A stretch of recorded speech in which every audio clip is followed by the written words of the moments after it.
Hi there and welcome to this SEALION 7 handover styled video. My name's Aidan Smith and in today's video we're going to go through all the features that you need to know. But don't worry, if there's something you want to learn in particular, like how to pair your phone, you'll be able to skip to this point in the video. So let's explain the trim levels of the car. Firstly, we have a comfort, then we have a design, then we have an excellence. The comfort model is a rear-wheel drive model with an electric range of up to 300 miles with an 82.5 kilowatt-hour blade battery. Next is the design all-wheel drive. This has a little bit less electric range as it's all-wheel drive, but it does feature 0 to 60 in 4.5 seconds. That has an electric range of 283 miles with the same 82.5 kilowatt-hour blade battery. Finally, there is an Excellence top spec model, the all-wheel drive Excellence, with a larger 91.3 kilowatt-hour blade battery with an electric range of up to 312 miles. Next is key button controls. This button here locks the vehicle, this unlocks the vehicle. Pressing this twice will activate the electronic tailgate. And then this button at the bottom, if we hold it down for 4 seconds, will get all the vents running in the car. Really useful for the winter period. So now we're going to go through the charging cables that you'll receive in your SEALION 7. All SEALION 7s come standard with 3 cables. This is the first one, a standard 3-pin plug socket charger. It plugs into a 3-pin and then plugs into the car. This will take a bit longer to charge the car, but it's seen as an occasional use cable. The second cable is going to be a cable that looks a bit like this. It's going to be an AC charging cable, and this will charge at a speed of up to 11 kilowatts. Mostly used at 7 kilowatts, depending on the model you have, 0 to 100% will take around 12 to 15 hours, dependent on the model. If of course you charge at 11 kilowatts, that's going to charge a bit faster. The third and final cable that you have is a vehicle to load cable, which comes standard on all SEALION 7s. This is a great feature. You can use the plug charger here to plug straight into the vehicle, and on the other side there is an extension cable. This is a fantastic feature that allows you to power devices directly off of your vehicle's battery. All SEALION 7s come with a kick to open feature for the boot. Whilst we're not actually asking you to kick the vehicle, as long as the key is on us, then we can walk up and wave our foot directly under the sensor, and that will then open the boot like so.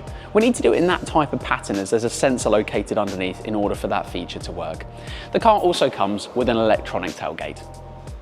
All SEALION 7s come standard with a front trunk, or frunk as it's also known, a 58-litre space located underneath the front bonnet here. In order to open it, all you need to do is walk into the driver's side and pull the handle that's right underneath the steering column. That will then release this area here, which is hydraulically controlled. And then of course, I have access to this space, which is great for charging cables, a small bit of shopping, or maybe even a small suitcase. So now we're sitting inside the SEALION 7. The first thing we want to do is do basic seating, mirror and steering wheel controls. And we do it in this order. Firstly, we look at seating. We adjust our seats electrically down here. There's a little area where I can adjust, of course, going forward and back, and also the actual back part of the seat and adjust that. Once we've set that all to that position, the next thing is going to be our mirrors, which we'll find over here on the side here. If I press each side, I can then set the mirror to the position using the up, down, left and right. This is also where I find the option to fold the mirrors. Finally, it's going to be our steering wheel position, which is a manual adjustment located down here. I push down on it and I can now move the steering wheel to wherever I want it to be and then push firmly up to secure it back again. So next is the steering wheel controls. We'll do the left-hand side, then the right-hand side. Firstly, on the left-hand side, our controls at the top are the adaptive cruise control features. We can change the distance for the adaptive cruise control, and the up and down rocker switch is setting the speed for the cruise control. We then have 3 buttons. We have a button in the bottom right corner, which allows us to set the cruise control with lane keeping assistant. The button in the middle is our panoramic camera views, our 360 cameras. And then the button at the bottom, that allows us to control some functions and features on the screen in front of us. On the right-hand side of the steering wheel here, we have, of course, our 2 buttons that go backwards and forwards for setting tracks and our volume controller. We then have a button for the microphone to allow the feature for BYD Assistant. We then can answer phones using the telephone button, and we can press the button next to it to either hang up telephone calls or access further features within the settings of the screen on the other side. We then have our indicator stalk controls, and we'll start with the left-hand side, then the right-hand side. On the left-hand side, we can control all of our lighting. The one on the end allows us to control our lighting controls. I always have this set to auto. The one in the middle allows us to turn on our fog lights. And then of course, I can pull towards us to then flash oncoming people and so on and so forth, with the indicators going for left and right. On the right hand side here, we then have our windscreen wiper controls as well. We can change the intensity of the windscreen wipers, and we also have an auto function for the windscreen wipers, which we can turn on the end here as well, with of course pushing up and down to change the windscreen wiper sensitivity. The other button you may have noticed on the left-hand stalk at the end here is a button that allows you to cycle through either trip A or B. You can have different trips showing in the bottom corner of the screen in mileage. If you press it again, it will go back to showing the full vehicle mileage. So firstly, we're now going to cover this area at the top here. All cars come with a ventilated smartphone wireless charging system, and that's one slot located on the left hand side here. We place our phone onto the slot for it to wirelessly charge, and that feature then will ventilate underneath the phone to regulate the temperature of the smartphone. Such a clever feature. The right hand side area is for NFC connections. So you can actually set up your smartphone through the BYD app to be able to then use the feature for using your phone as a car key. All you have to do is flash the edge of your smartphone into the edge of the driver's mirror, and that will lock or unlock the car. And once you get in the car, just to start the car, you'll just need to place it in this position to then start the car as normal without your car key. We also have some USB-C and micro SD card connections located down here. Then we have our center console controls. We've got a few buttons centered around the gear selector. So on the left-hand side up here on the top, we've got our hazard warning button. We then have a button which allows us to turn on and off our blind spot indicator. We then have, of course, our auto stop feature, okay? And then as we move down here, we've got our volume controller, and this allows us to set between two modes for our regenerative braking. If you haven't experienced regenerative braking before, this is in an electric car. We can adjust how much the car slows down physically when we lift off the accelerator in aid to get back further regenerative energy for more electric range. There's two modes for that, standard or high.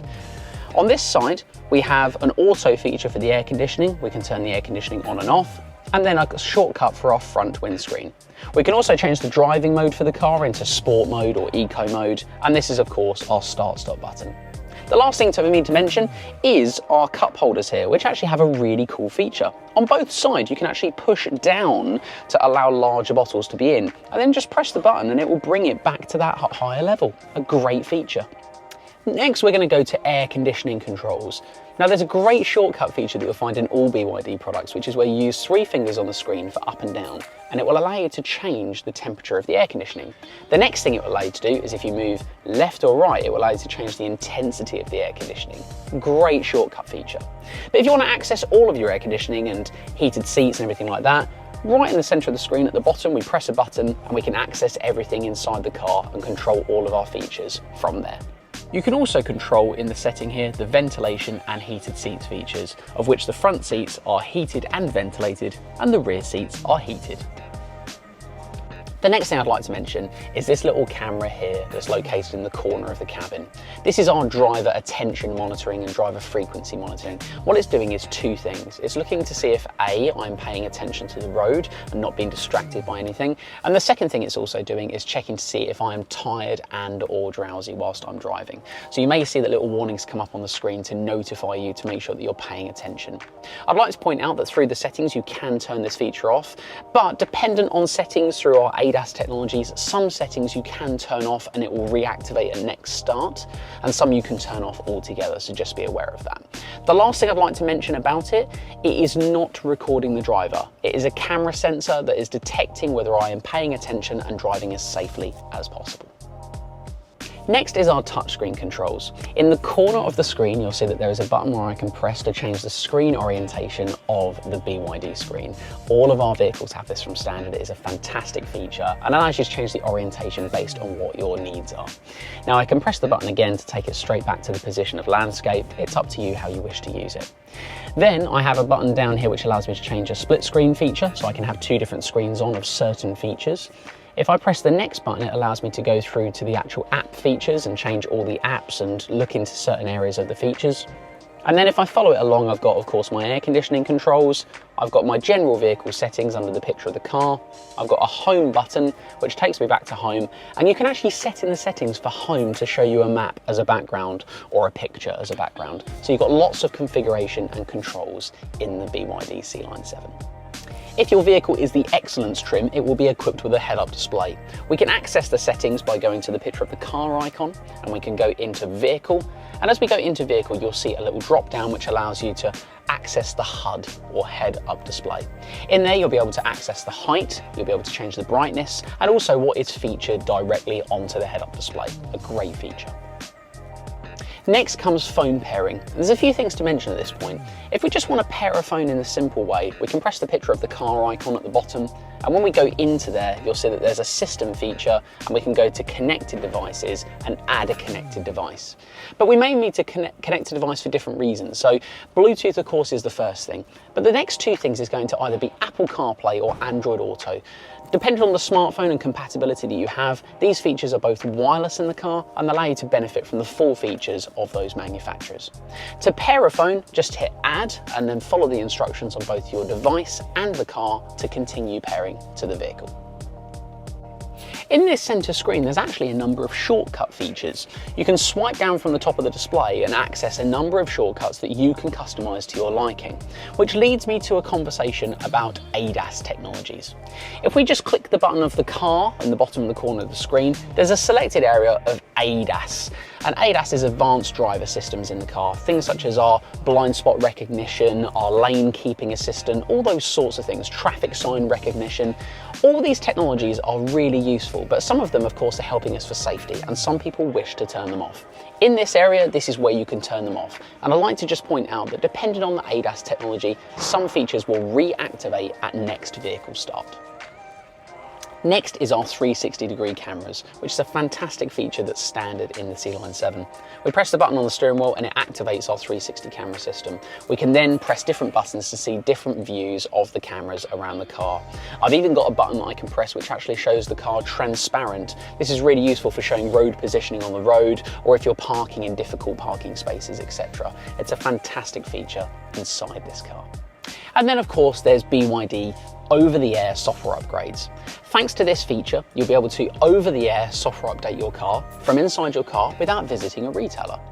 All you'll need to do is press the button of the car and go into System and go into Version. And when you do that, you'll have an option to then go to Vehicle Version and hit Upgrade. A little warning for you, make sure you do this if you're not driving the vehicle within the next few hours, as a software upgrade takes between 30 and 90 minutes on average, and it cannot be driven whilst the upgrade is happening. It's a fantastic feature to keep the vehicle up to date with latest features such as wireless Apple CarPlay and further features inside the car itself. Next is, of course, the fixed panoramic sunroof. There is a control up here that allows you to change the position of the sunshade. If we press either this button here or this button here, we can move the sunshade backwards or forwards to either fully open or fully closed. The next great feature to mention is the BYD Assistant, which we can either press in the top right corner of the screen, or we can activate it by saying, "Hi BYD. Hi there. Shut the sunroof sunshade." And as you can see, that's working just now. That's everything in today's video. But if you have any further questions, feel free to get in contact with someone at your local retailer. Thank you.